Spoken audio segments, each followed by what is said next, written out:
guys, so it's been a few weeks since I last posted. A few things have happened. It was raining one day and I left the top off, and the rain, approximately about an inch of water, because I could tell from the amount of water in the cup holder, got into the car. So I spent the last week or so just trying to blow dry the car out. What I ended up doing was using the shop towels that I have in the car and just kind of patting it, soaking through and patting most of the water out. And then afterwards, once I got back, I ran the aircon and the dehumidifier, or I guess like the defogger front on a high for a while, and a lot of people were saying that would kind of help dehumidify it. So I did that, and then there are a lot of watermarks, so I used some Tide and some water. And right 5 o'clock, it's kind of like wiped it and cleaned it a little bit, so it did make it more damp. So what I did right after that was use a hair dryer and just dry everything out quite thoroughly with the high heat of my hair dryer for about 2 or 3 hours. And then I actually put in a little damp trap here that I just got from the dollar store. I put a bunch of them in the car and kept it all sealed. And yeah, so it feels like it's okay. I've been letting it bask in the sun as much as I can.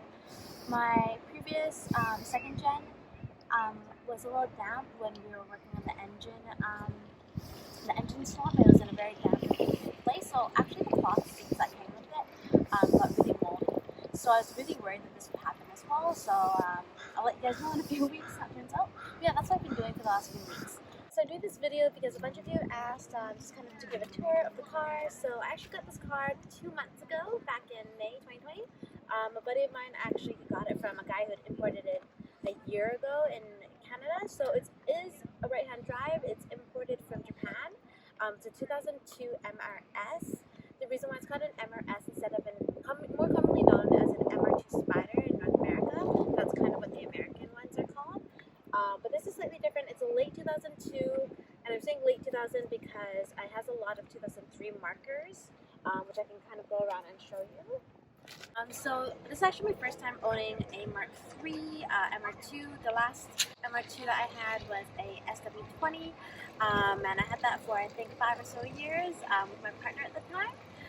So yeah, so this is the Mark III. I've wanted it for a while. It is a soft top, and we have the 2003 headlights, 2003 front. This is a different bumper. I do feel like the owner in Japan had an incident before. And then you're also going to see that the side markers are color matched rather than black. So that's also a sign of 2003. And then we're also going to go back here. The tail lights are slightly different as well. The rear bumper. These are all kind of like 2003 style. So I'm going to give a quick tour of the inside of the car. As mentioned, it is right-hand drive, and I am located in Vancouver, BC. So in Canada, we also drive on the right-hand side. It is a little different driving right-hand drive on the right-hand side.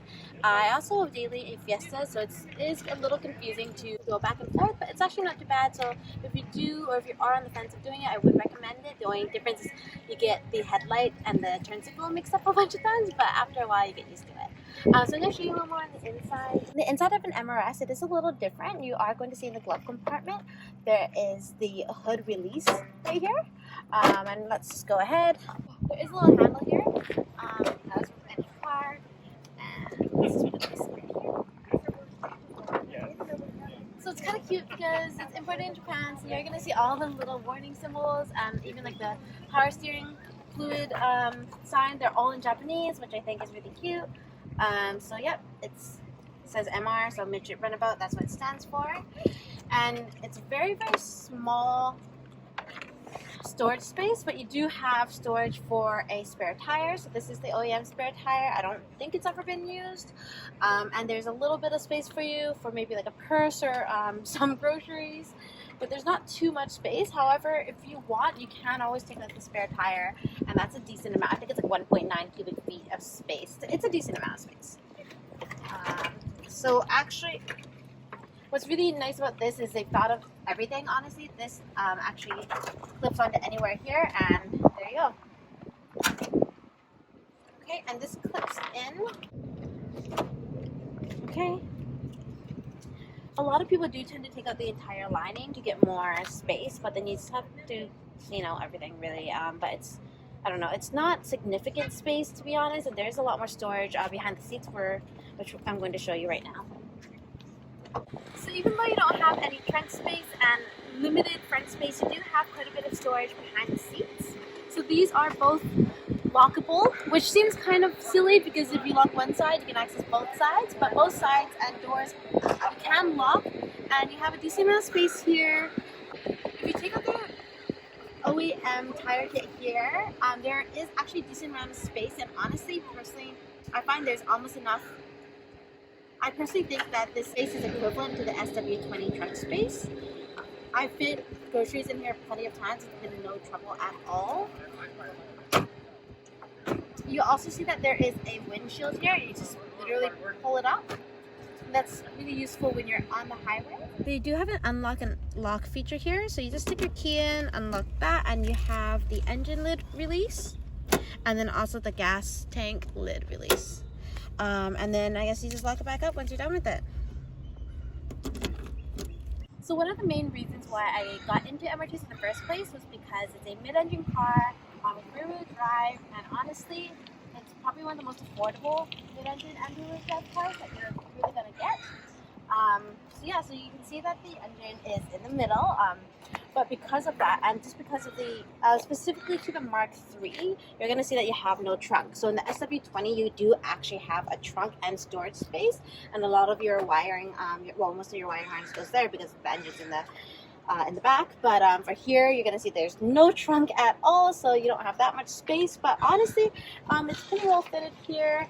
I haven't touched this, sorry, so if it is a little dirty. One of the biggest advantages of owning a third gen, personally for me, is the power steering, which was an option for the SW20, and the cup holders, which I know sounds like a very small thing, but it actually tends to affect your quality of life, or I guess you driving your car, quite a bit. So you can see there are two cup holders here, and there's also a cup holder here. One of the weirdest features I do see in the Mark III is that the window buttons, the power windows, are in the center console, so the passenger and the driver can reach them. There is still a window lock and unlock feature. However, because it's in the main console, both passenger and driver can reach both of them. So this came with an OEM soft top, and how to put that up and down is just by releasing this little lever here, and then we're gonna pull, and there's a little handle in the center here. We're gonna pull here. I normally do it while I'm standing and kneeling in the seat, and then right before I clasp it here, I pull these sunshades under, and there's a little clip button here to press, and it opens up the clip. I'm gonna do the same thing on this side. Okay, and then I'm gonna pull this towards it. Oh, a little ladybug!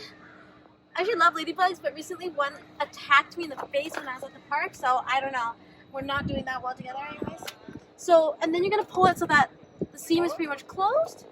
I'm gonna make sure that latches onto that little lip here while pulling it, and then do that on the other side as well, and then press it down to just finish. See that little ladybug? So cute. And there you go. So I tried to do this while driving once. I do not recommend. Yeah, it's actually quite difficult. The two main things I've done on this car so far in the last few months of owning it is replacing the head unit here. That's in my first video, if you want to take a look.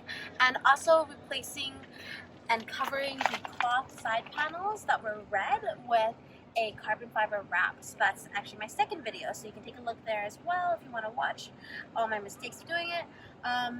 And yeah, that's pretty much it. Thanks for taking a tour of my car with me. And oh, I did want to note the reason why a lot of people have DM'd and mentioned why I sit so close to the wheel when I drive. And I'm actually only 5 feet, so that's why I need to sit so close. To fully clutch in, I honestly need to sit like the highest I possibly can. I am going to be replacing these seats eventually. That's on the list, but yeah, so for now I'm just going to be sitting really close to the wheel. Thanks so much for watching. Be sure to subscribe or check out my Instagram, and yeah, see you guys next time. Tunes. Want ice cream?